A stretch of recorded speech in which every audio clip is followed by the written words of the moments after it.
설교를 돕는 영상 하나 보도록 하겠습니다. 광만한 권면에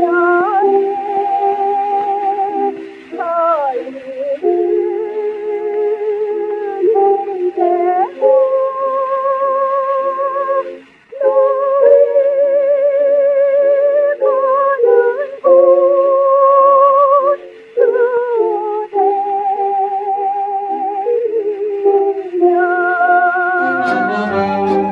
눈 감아 들이오리 눈 감아 들이오리 아무도 모르게 눈 감아 들이오리 사성의 뱃노래 가득거리며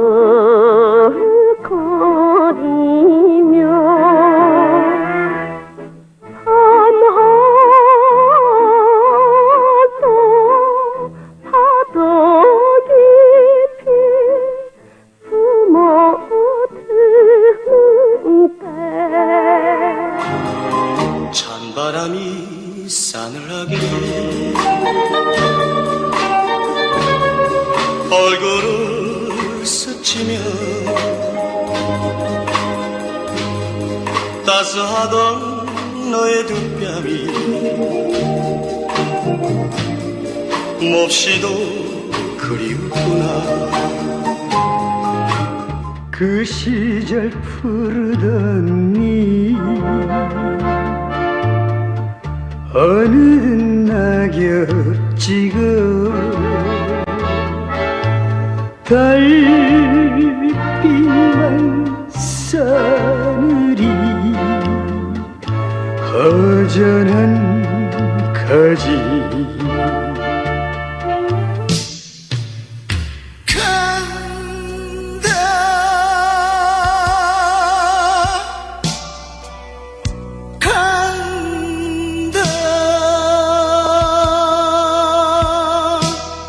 정든님이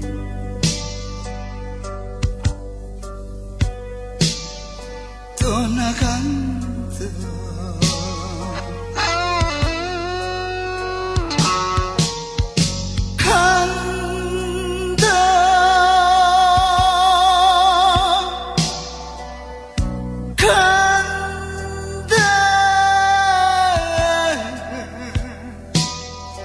나를 두고 정든님 떠나간다.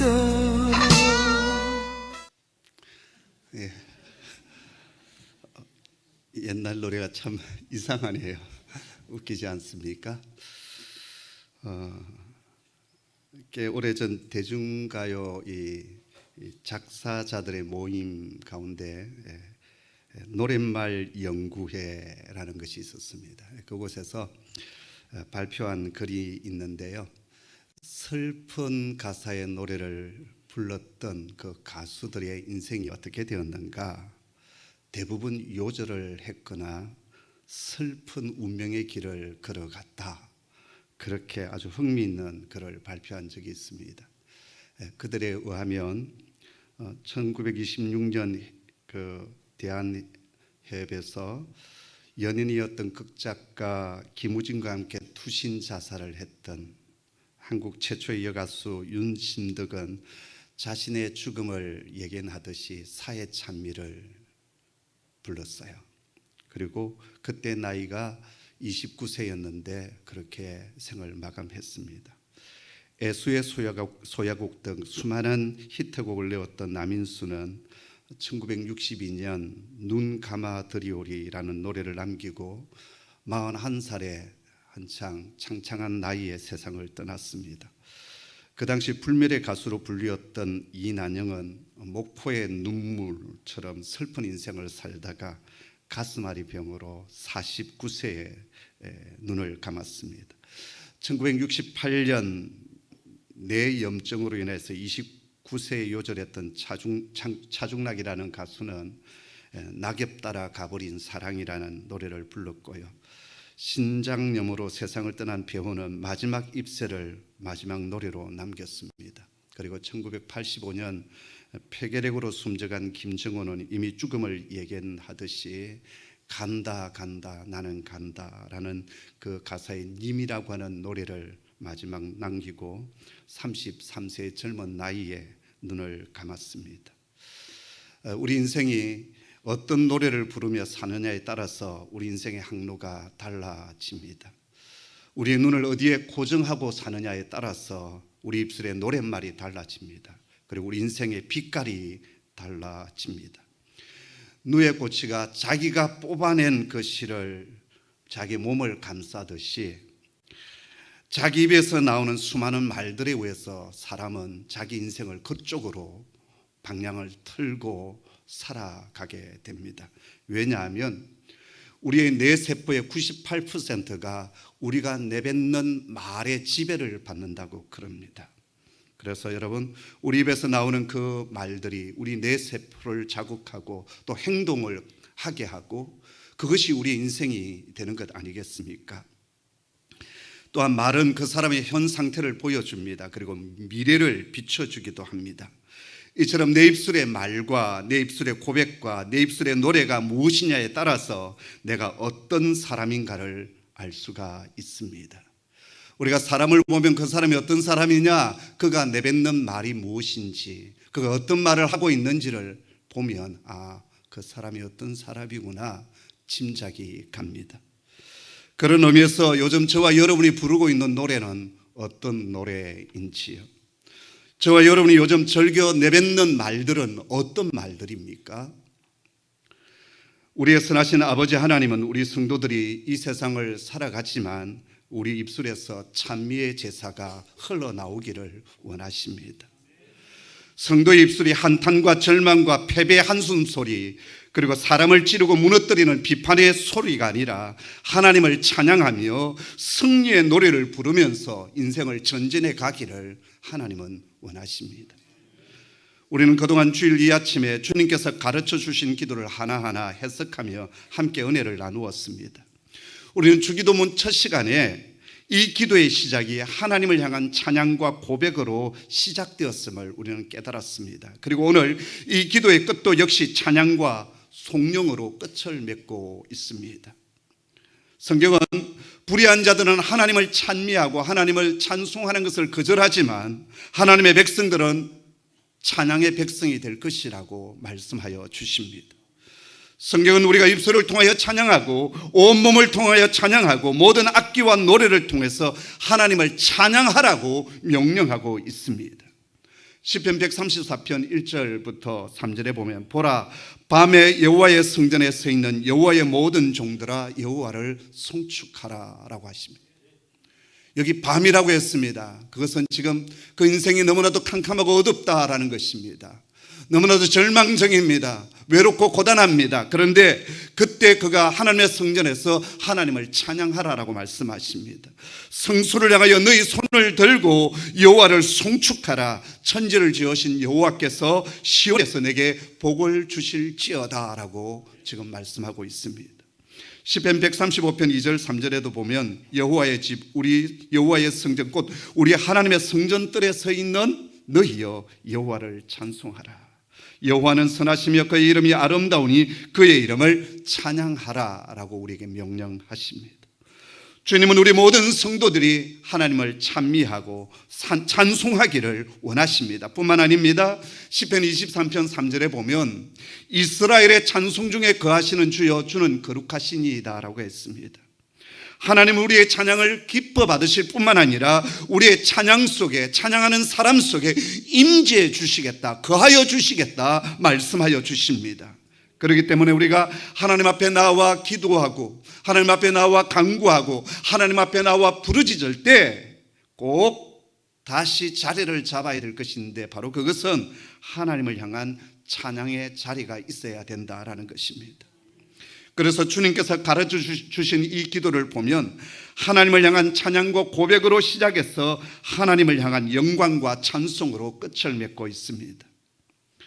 보통 저와 여러분의 기도의 주제가 무엇입니까? 우리 문제 아닙니까? 나의 문제예요. 하나님의 뜻을 구하기보다는 먼저 나의 뜻, 나의 여러 가지 아픔과 문제들을 하나님 앞에 아뢰는 것이 우리의 일반적인 기도의 모습입니다. 하나님, 내게 이런 계획이 있습니다. 사인해 주세요. 하나님, 내게 이런 문제가 있습니다. 해결해 주십시오. 내 몸이 아픕니다. 재정의 문제가 있습니다. 내 자식이 지금 너무나도 힘듭니다. 도와주세요. 우리는 이렇게 기도하지 않습니까? 성도 여러분, 신앙이 뭘까요? 바로 그것은 하나님에 대한 관심으로 충만해지는 겁니다. 내가 외로우니까, 내가 고통스러우니까, 내가 병들었으니까, 내가 불안하니까, 내게 있는 이 문제가 아주 크니까, 그래서 우리가 하나님을 찾고 부르짖습니다. 물론 우리의 기도 시작은 그렇게 해야 합니다. 그런데 우리의 기도의 그 출발은 그렇게 한다 할지라도 우리의 기도의 마지막 부분은, 우리의 기도가 더 깊어져 가면, 우리의 신앙이 더 성숙해져 가면 내 중심에서 하나님 중심으로 우리의 기도가 옮겨져야 합니다. 가난하기는 자기밖에 모르잖아요. 배고프면 울고, 추워도 울고, 기분 나빠도 웁니다. 엄마 아빠가 지금 어떤 처지에 있는지 따지지 않습니다. 언제나 내 중심입니다. 그러나 이 녀석이 점점 성장하여서 철이 들기 시작하면 엄마 아빠 생각도 합니다. 형제들 생각도 하고 이웃도 생각합니다. 성장한 것이지요. 성숙한 신앙인은 늘 하나님을 생각합니다. 그분께서 나를 위하여 베푸신 그 하나님의 은혜가 얼마나 큰지 감사하고 찬양하고 그 은혜에 대해서 노래하는 사람, 바로 이런 사람이 바른 신앙의 자세입니다. 연약한 성도의 모습은 뭡니까? 교회가 나에게 무엇을 해줄 것인가? 그런데 성숙한 신앙인은 내가 이 교회를 위해서 무엇을 할 것인가? 존 F 케네디가 대통령이 된 뒤에 아주 유명한 연설 하나 남기지 않았습니까? 국가가 나를 위하여 무엇을 해줄 것인가 생각하지 말고 내가 국가를 위하여 무엇을 할 것인가 생각하라. 아주 유명한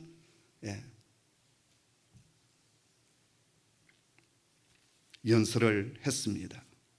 참 신앙은 우리가 하나님 앞에 영광을 올려드리는 겁니다. 그분을 생각하는 겁니다. 그것이 바른 신앙의 자세이고, 또 그런 자를 하나님 어떻게 하십니까? 더 큰 은혜로 채워주시고 부어주시고 영광스럽게 주십니다.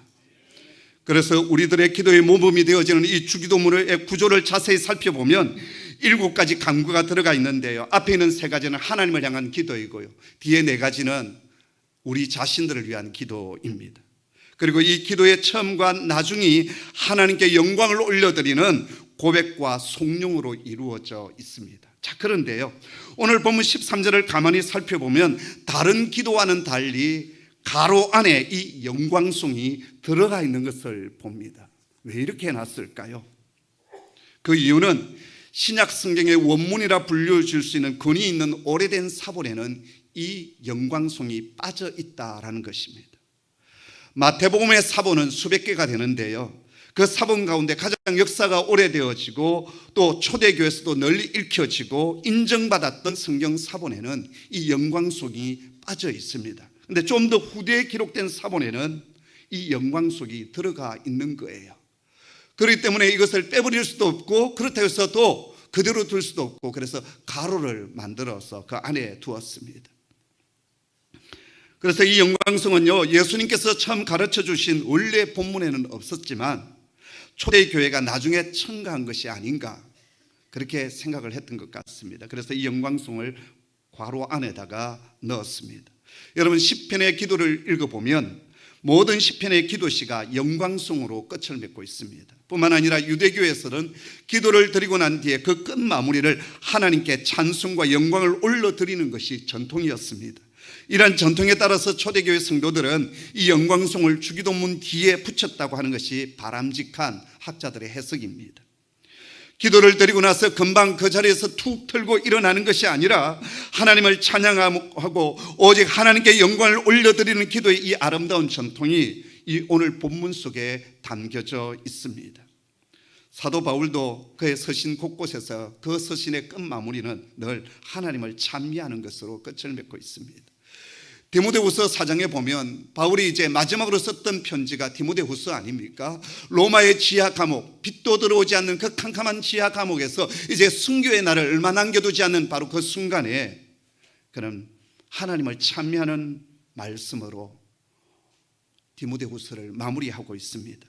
주께서 나를 모든 악한 일에서 건져내시고 또 그의 천국에 들어가도록 구원하시리니 그에게 영광이 세세토록 세세무궁토록 있을지어다. 아멘. 이렇게 끝을 맺고 있습니다. 이러한 말씀들을 볼 때 우리가 기도를 드린 뒤에 그냥 벌떡 자리에서 일어나는 것이 아니라 그 기도를 들으시는 하나님을 찬미하고 그에게 영광을 올려드리는 것이 얼마나 아름다운 일인지 모릅니다.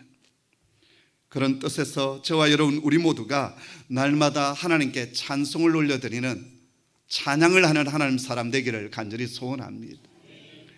주일날 예배 시간만 찬양하는 것이 아니라 여러분의 일터 속에서도 찬미가 흘러나오는 흥얼거림이 있는, 우리 주부들은 음식을 하면서 찬송하면서 음식을 만들 얼마나 그 음식이 맛있겠습니까?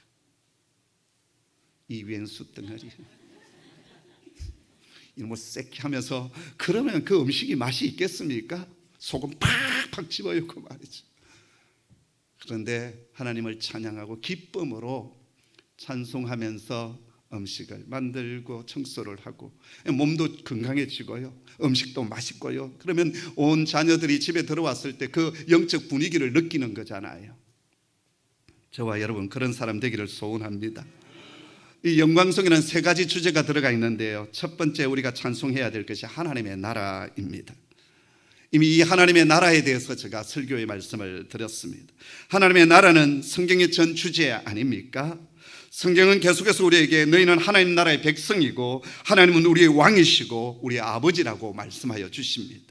여기 나라라고 했는데요, 헬라어 단어로 바실레이아라고 하는 단어를 쓰고 있습니다. 그 뜻은 나라의 통치, 주권을 의미하고 있습니다. 그러므로 하나님의 나라가 영원하다고 찬양하는 것은 하나님의 주권이 영원하다는 말이고, 과거와 현재 그리고 미래까지 모든 주권이 하나님께 속해 있다, 그리고 그 주권이 영원히 아버지께 있음을 고백하는 것입니다. 여러분, 하나님 나라가 어디에 세워진다고 했습니까? 하나님의 나라는 영적인 나라라고 했어요. 하나님의 주권, 하나님의 통치, 하나님의 말씀이 임하는 것이 바로 하나님의 나라가 되는 것입니다. 내가 예수 그리스도를 나의 구주로 영접하고 이제 세상의 가치관으로 따라 살았던 내가 하나님의 말씀의 지배를 받으며 그 말씀 안에 순종하여 살아갈 때 내 심령이 하나님의 나라가 되는 것입니다. 우리의 가정이 하나님의 말씀이 임하고 우리의 가정의 호주가, 우리 가정의 가장이 하나님이십니다. 그래서 그 하나님의 말씀 앞에 순종하며 하나님의 영적 통치가 우리 가정에 임하게 될 때 우리의 가정이 하나님의 나라가 되는 것입니다. 교회도 마찬가지입니다. 우리 홍익교회 하나님의 주권, 하나님의 통치가 온전히 임하게 되어질 때 세상적인 가치관이 아니라 그분의 말씀이 주권을 가지고 다스리게 되어질 때 우리 홍익교회는 하나님의 나라가 되는 것입니다. 우리 교회의 머리는 예수 그리스도이십니다. 소목사가 개척했다고 소목사의 교회는 아닙니다. 저는 손과 발의 역할을 하는 사람입니다. 제 신학교 때 별명이 뭔지 아십니까? 발철구였습니다. 저는 그리스도의 발이요 손입니다. 머리는 예수 그리스도이십니다. 우리 교회 모든 성도들이 하나님의 주권을 인정하며 그분의 다스림을 받게 되어질 때 우리 교회가 하나님의 임재가 충만한 하나님의 나라 천국이 될 것입니다. 아울러서 우리의 국가 사회 속에도 하나님의 나라가 이루어지기를 위해서 우리는 기도해야 할 것입니다. 그러기 위해서 여러분, 이 땅에 하나님의 나라 복음이 임할 수 있도록 우리는 기도해야 되고 우리 주변의 사람들에게 복음을 전하는 사람들이 되어야 합니다. 예수님께서 부활하신 뒤에 이스라엘 백성들과 제자들의 관심은 이스라엘의 회복이었습니다. 여기서 이스라엘의 회복이라고 하는 것은 로마의 압제 아래에 있는 이 이스라엘이 이제 언제 자유를 얻을 것인가라는 것이었어요. 주님께서 부활하셨을 때 이제 주님께서 메시아가 되시고 그렇게 된다면 이 이스라엘은 이제 완전한 자유가 임하게 될 것이고 그리고 하나님의 통치하는 나라가 될 것이다, 그렇게 생각을 했어요. 그래서 주님, 이스라엘을 회복하심이 이때니까. 그때 주님께서 뭐라고 말씀하십니까? 때와 시기는 아버지께서 자기 권한에 두셨으니 너희가 알 바 아니요 오직 성령이 너희에게 임하시면 너희가 권능을 받고 예루살렘과 온 유대와 사마리아와 땅 끝까지 이르러 내 증인이 되리라 말씀하여 주십니다. 하나님 나라의 회복은 다른 데 있지 않습니다. 하나님의 말씀이 땅 가운데 충만하게 되어질 때, 열방 가운데 충만하게 될 때 우리가 살아가는 이 세상이, 이 땅이 하나님의 나라가 되는 것입니다. 애국하는 길이 참 많이 있겠지만 우리 그리스도인들이 애국하는 길은 이 땅에 하나님 나라의 복음이 편만히 증거되는 것입니다. 꿈을 이룬 우리 청소년들에게 복음으로 인하여서 저들에게 꿈을 심어주며 비전을 심어주며 하나님의 자녀로 양육해 가는 것, 바로 우리가 애국하는 일입니다. 생산의 능력이 있으신 분들은 자녀를 많이 낳으십시오. 그것도 애국하는 길입니다. 나라가 망해가잖아요. 생명의 유업을 선물로 주시기를 원합니다. 그리고 믿음으로 잘 키우시기를 바랍니다. 제가 사석에서 자주 얘기하는 것이 있는데, 이 땅을 복음화시킬 수 있는 절호의 기회다. 이 믿지 않는 사람들이 아기를 안 낳잖아요. 우리 믿음 있는 사람들이 아기를 많이 낳아가지고 믿음으로 빵실하게 잘 키우는 거예요. 그래서 예수 믿지 않으면 아들 안 준다, 딸 안 준다. 저희 집 첫째처럼 너 우리 딸과 결혼하려고 하면 예수 믿어야 돼. 그래서 예수 믿은 거 아닙니까?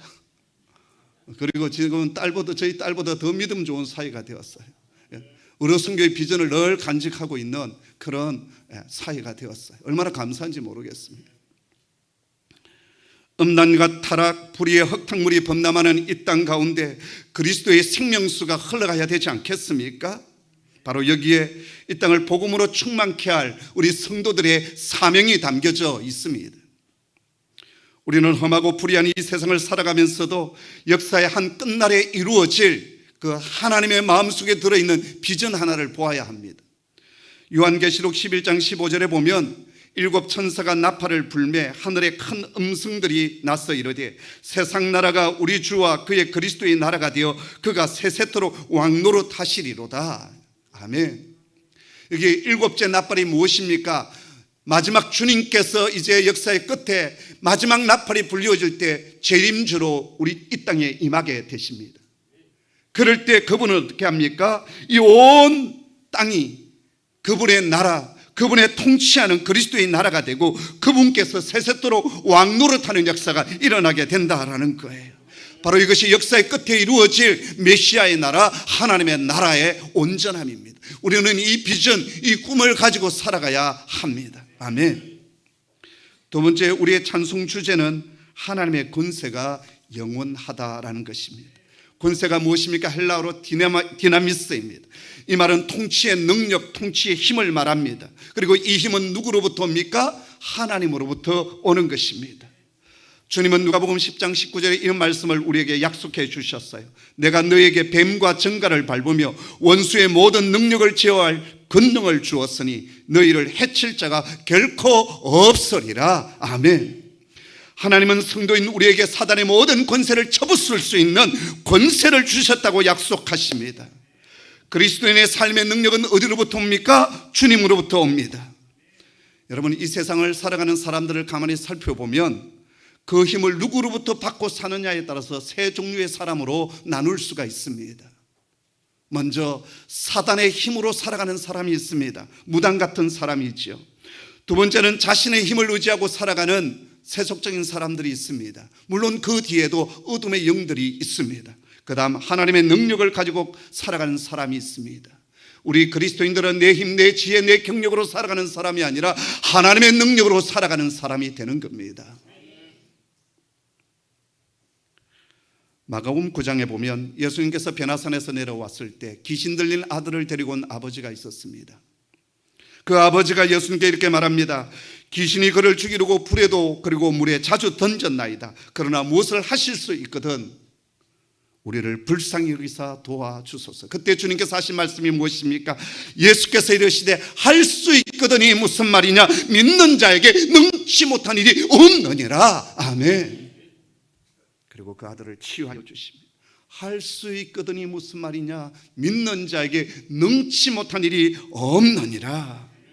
우리 믿음의 사람들에게 이 믿음이 있기를 간절히 소원합니다. 바울은 빌립보서 4장 13절에 내게 능력 주시는 자 안에서 내가 모든 것을 할 수 있느니라 라고 했습니다. 지금 바울은 로마 옥중에 갇혀 있습니다. 처절한 그러한 사투를 벌이고 있는 그 가운데 외롭고 배고프고 너무나도 고단하고 너무나도 지쳐있는 그에게 하나님께서 은혜를 주십니다. 그래서 이렇게 고백합니다. 내게 능력 주시는 자 안에서 이 모든 어려움도, 이 모든 고난도, 이 모든 아픔도, 이 모든 외로움도 능히 이길 수 있으리라. 아멘. 오늘 우리 삶 속에 힘들고 고단한 삶을 살아가고 있는 종들이 이 자리에 있지 않습니까? 너무나 삶이 막막하고 답답해서 힘들어 지쳐있는 지체들이 이 자리에 있지 않습니까? 우리의 영이 임해서 어떤 기쁨도 없고 밥맛도 없고 잠도 제대로 자지 못하고 힘들게 하루를 버팅겨가고 있는 종들이 있지 않습니까? 오늘 주님께서 말씀하여 주십니다. 능력 주시는 자 안에서 모든 것을 할 수 있다라고 말씀하십니다. 이 시간 주님께서 은혜를 주셔서 그 모든 두려움의 영을 이기고 우울의 영을 이기고 기쁨과 감사 영이 충만히 임하기를 간절히 축원합니다. 다윗은 블레셋 장수 골리앗을 향하여 나아갈 때 너는 칼과 단창으로 내게 나오지만 나는 만군의 여호와의 이름으로 내게 나아가노라. 그리고 물맷돌을 던지지 않습니까? 그리고 골리앗을 무너뜨리고 승리하는 하나님의 사람이 되었습니다. 오늘 우리에게 이 능력이 임하기를 원합니다. 이 승리가 있기를 원합니다. 다윗은 말년에 시편에서 어떻게 고백하는 줄 아십니까? 하나님이 한두 번 말씀하신 것을 내가 들었나니 권능은 하나님께 속하였다 하셨도다. 아멘. 다윗의 고백이에요. 권능은 하나님께 속하였다. 권능은 나에게 있는 것이 아닙니다. 숫자에도 있지 않습니다. 하나님께 속해 있습니다.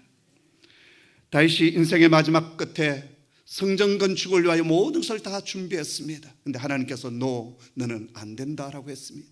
너는 전쟁을 참 많이 했고 피를 많이 흘린 사람인데 네가 어떻게 하나님의 성전을 건축할 수 있겠느냐? 네 아들 솔로몬이 그 일을 하게 될 것이다. 솔로몬의 이름의 뜻이 무엇입니까? 샬롬 아닙니까? 평화입니다. 그랬을 때 그 음성을 듣고 나서 다윗이 이런 고백을 합니다. 여호와여 위대하심과 권능과 영광과 승리와 위엄이 다 주께 속하였사오니 천지에 있는 것이 다 주의 것이로소이다. 여호와여 주권도 주께 속하였사오니 주는 높으사 만물의 머리심이니이다. 부와 기가 주께로 말미암고 또 주는 만물의 주제가 되사 손에 권세와 능력이 있사오니 모든 사람을 크게 하심과 강하게 하심이 주의 손에 있나이다. 아멘. 만물의 주제가 주의 손에 있다라고 하십니다. 권세와 능력이 있사오니 주께 있사오니 모든 사람을 크게 하심과 강하게 하심이 하나님께 있습니다 라고 다윗은 고백합니다. 바로 인생의 마지막 끝에 했던 고백이에요. 오늘 우리 속에 이 고백이 있기를 원합니다. 1529년 어느 날이었습니다. 45살이 된 마르틴 루터는 종교개혁을 일으키다가 큰 장벽에 부딪혔습니다. 원래 그는 로마 천주교회를 완전히 뒤집을 생각은 없었어요. 그는 로마 천주교회 신부잖아요. 교회 안에서 좀 뭔가 변화되었으면 좋겠고 경신되었으면 좋겠다라고 했습니다. 근데 로마 교황은 철저하게 마르틴 루터를 짓밟았습니다. 그리고 죽이려고까지 했습니다. 도저히 혼자 힘으로는 감당할 수 없어서 실망과 좌절 속에 빠져 있었습니다. 교황이 주재하는 법정 앞에 홀로 서서 싸워야 되는 바로 그 전날 밤, 루터는 하나님 앞에 엎드려서 기도하기 시작했습니다. 그때 그의 영혼을 사로잡는 하나님의 임재를 경험합니다. 그날 그는 그 기도의 자리에서 일어나 하나님으로부터 위대한 능력을 공급받고 찬송시 하나를 적어갑니다. 내 주는 강한 성이요 방패와 병기 되시니 큰 환난의 소리를 구하여 내시리로다. 이 장수 누군가 주 예수 그리스도 만유의 주시라. 당할 자 없으니 반드시 이기시리로다. 하나님은 절망과 좌절 두려움에 빠져 있었던 루터에게 하늘의 능력을 부어 주셨습니다. 성도 여러분, 거친 광야, 거친 세상, 그 인생길을 우리가 걸어갔지만 믿음으로 하나님의 권능을 구하며 오늘도 하나님의 능력으로 일어서는, 그리고 승리의 개가를 부르는 하나님의 사람 되기를 주님의 이름으로 축복합니다. 그 다음 이 찬송의 주제는 하나님께 영광입니다. 영광이라는 말의 그 원문의 뜻을 살펴보았더니 뿔이라는 뜻을 가지고 있었어요. 그리고 무겁다, 중심을 잡다라는 뜻을 또 가지고 있었습니다. 그래서 하나님께 영광을 올려드린다라고 하는 것은 하나님께 뿌리를 둔다라는 거예요. 그리고 하나님께 중심을 둔다는 것입니다. 다시 말한다면 하나님께 내 인생의 중심을 두고 하나님께 내 삶의 비중을 드린다는 말이고, 하나님만을 자랑한다는 뜻입니다. 성도 여러분, 내 인생의 중심을 하나님께 두시기를 바랍니다. 그리고 모든 일들을 다 마친 뒤에 내가 한 것이 아니라 하나님께서 하셨습니다, 하나님께 영광을 올려드리는, 내 많은 사람들이 이 부분에서 무너지고 쓰러지는 거예요. 하나님께서 하셨습니다. 보잘것없는 나를 사용해 주신 주님 감사합니다. 하나님께 영광을 올려드리는 그런 자에게 하나님 어떻게 하시겠습니까? 계속 부어지는 은혜가 임하게 되는 것입니다. 이사야 43장 21절에 이 백성은 내가 나를 위하여 지었나니 나의 찬송을 부르게 하려 함이라. 하나님께서 우리를 지으신 목적이 그분의 이름을, 그분의 그 성품을 찬미하는, 찬송하기 위하여 지었다라고 말씀하여 주십니다.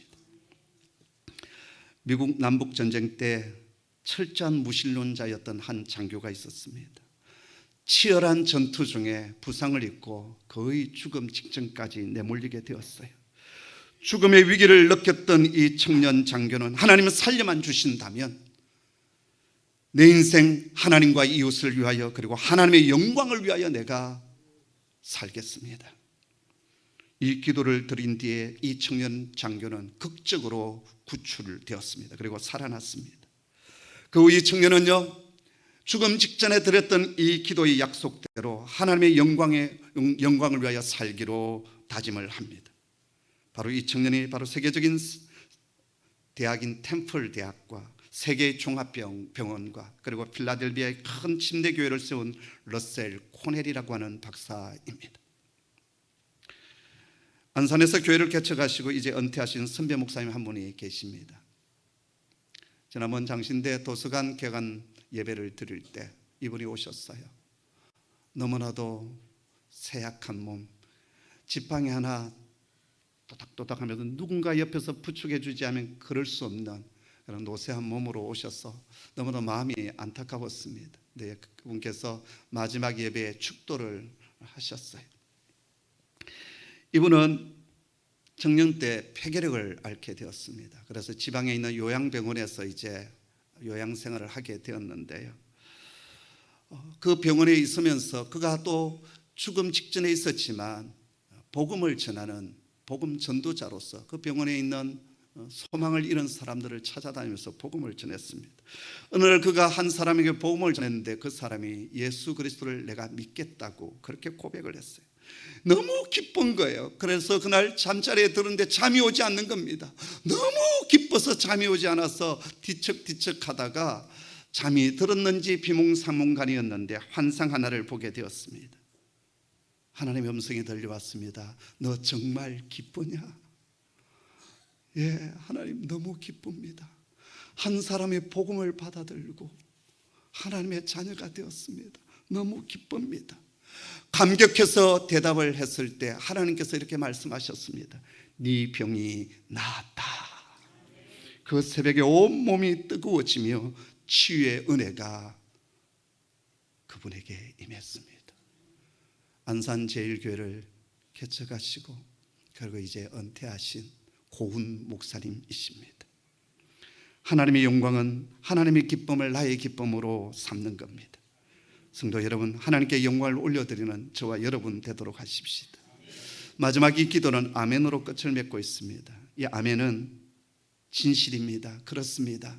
그런 뜻이 담겨져 있습니다. 지금까지의 기도가 진실합니다. 이 기도대로 이루어지기를 원합니다. 그리고 나는 이대로 살아가기를 원합니다. 그대로 이루어질 줄 믿습니다. 믿음과 충성과 헌신과 신뢰가 담겨져 있는 것이 아멘입니다. 그래서 기도의 마침표가 아멘이에요. 성도 여러분, 아멘이 넘치기를 원합니다. 아멘이 풍성한 성도 공동체 되기를 주의 이름으로 축복합니다. 기도하겠습니다. 아버지 하나님, 감사합니다. 허물투성이었던 저희를 부르시고 하나님의 자녀 삼아주시니 감사합니다. 이곳에 아름다운 공동체 세우게 하시고 숱한 하나님의 사람들 보내주셔서 천국을 맛보게 해주심도 감사합니다. 그리고 하나님 나라의 비전과 꿈을 꾸며 다음 세대 젊은이들이 일어나 춤추는 교회로 세워주심도 감사합니다. 모든 영광 하나님께 올려드립니다. 하나님 하셨습니다. 그리고 더 크게 하나님 역사하여 주셔서 28년 그런 우리 홍익교회보다 앞으로 30년, 앞으로 100년 더 아름답게 쓰임받는 능력 있는 교회 되게 하여 주시옵소서. 수많은 다음 세대 일꾼들이 일어나게 하여 주시고 하나님 나라의 꿈과 비전을 품는 용사들이 일어서게 하여 주시옵소서. 그리고 하나님께 영광을 올려드리는 교회 되게 하여 주옵소서. 예수님의 이름으로 기도하옵나이다. 아멘.